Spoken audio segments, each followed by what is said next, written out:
విషయం తెలుగు శీర్షిక వికారాబాద్ జిల్లా జానపద కళారూపాలు. పర్యవేక్షకులు బి నర్సింగ్, బి మోహన్, తెలుగు అధ్యాపకులు, డిపార్ట్మెంట్ ఆఫ్ తెలుగు. నా పేరు యమంజుల, బీజేసీ, తృతీయ సంవత్సరం.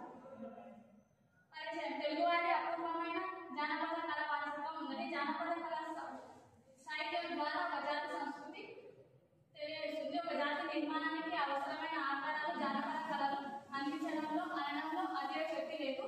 అందులో ఒకటి ఒగ్గు కథ. తెలంగాణ జానపద కళలకు ఒగ్గు అంటే శివుడి చేతిలో డమరుకం అని అర్థం. ఈ పదం కేవలం తెలంగాణ ప్రాంతంలోనే వినిపిస్తుంది. వికారాబాద్ జిల్లాలో ఒగ్గు కథ. పర్యవేక్షకుడు విరామం లేకుండా కట్టి పడేసే కళ ఒగ్గు కథ. బోనం ఎత్తుకొని వేప మండలు పట్టుకొని పురుగుతూ సులుతూ ఎల్లమ్మ కథ చెప్తుంటే జనం ఊగిపోతారు. బోనం ఎత్తి మీద పెట్టుకొని ఎంతసేపు దాన్ని కదలనివ్వకుండా కింద వేసిన నాణ్యాన్ని నుసుట్టుతో అందుకునే దృశ్యం అద్భుతం. జానపద కళారూపాల్లో ఒగ్గు కథ ప్రాముఖ్యమైనది. ఒగ్గు కథ చెప్పడంలో ఒకరు ప్రధాన అంగా చెప్తే ఇద్దరు సహకారులు ఉంటారు.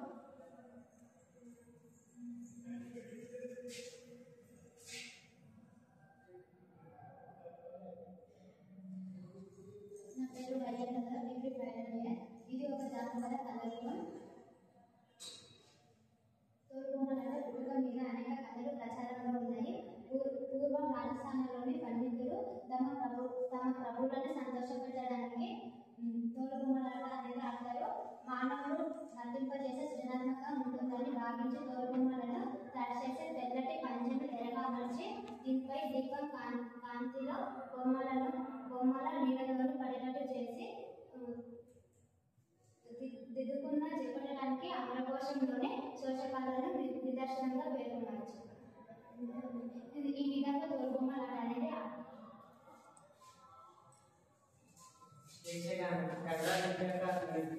నాటక సంగీత వేష భాష అలంకారాలను కలబోత.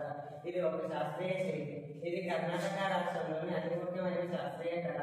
ఇది 11 నుండి 16వ శతాబ్దంలో కర్ణాటకలోని చిలకగూరు గ్రామంలో ఉత్తర కేరళ మరియు దక్షిణ కేరళ ఉడిపి అనే రాష్ట్రంలో ఉద్భవించింది. ఇది యక్షగానం అనే ఆట సాయంత్రం వేళలో మొదలవుతుంది. ఊరికి తెలియజెప్పడానికి ఆటకు మొదలు దాదాపు 2 గంటల పాటు డబ్బు పడతారు. ఇది ముందు కేకే ఆట, బయలాట, దశావతారం మొదలగు వివిధ పేర్లతో ప్రదర్శించే ఈ కళకు 200 ఏళ్ల క్రితం యక్షగానం అనే శాస్త్రీయ నామం ఇవ్వబడింది. పూర్వం 1500 సంవత్సరాల క్రితం ఇది ప్రసిద్ధి చెందిందని మన ఊరు పెద్దలు చెప్తున్నారు.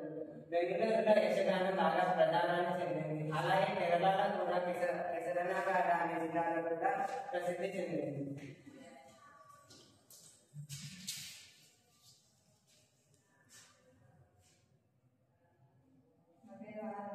విద్యా సంవత్సరం గొల్లసులలో పెద్ద పెద్ద వస్త్రాలపై చూపించి బొమ్మల రూపంలో ప్రదర్శించారు. గొల్లలలో చాలా కులాలు ఉన్నాయి. వారిలో అధిక శాతం వేదాల గుళ్ళలు. గొల్లసుల కులహాలు మేకలను పెంచుకుంటారు. గొల్లసులను భిక్షాటనగా ఉపయోగిస్తారు కూడా. వీరు కూడా గొల్లసులలో హరిహరి నారాయణ అంటూ పల్లవిని కొంతమంది వాడుకోవడం కూడా కలదు. ఉదాహరణకు గొల్లల గోత్రాలు, గొర్రెల కిరక వీరి వారి గోత్రాలు, గొర్రెల కిరక హరిహర.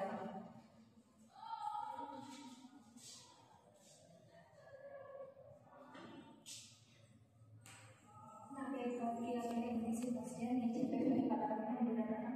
ఒక జానపద కళారూపం కళారూపం పరిమితమైన ఆలయంలో ఆడుతూ పాడుతూ ఆసక్తులు కలుపుతూ జనసామాన్యానికి చేరుగా వెళ్ళే కళారూపాలను హరికథ మొదటి అయితే హరికథలో వినరా భారత వీర కుమార విజయం మన తీర అన్న జనాలు మొత్త పాడుతున్నారు.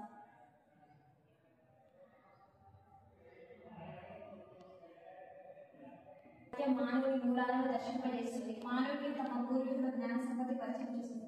అనాది కాలం నుండి ఆధునిక కాలం వరకు గల మానవ పరిణామ క్రమంలో జానపదులు జ్ఞానపదుల ఎదిగిన తీరును మనం గమనించవచ్చు. ప్రోత్సహించవలసిన అవసరం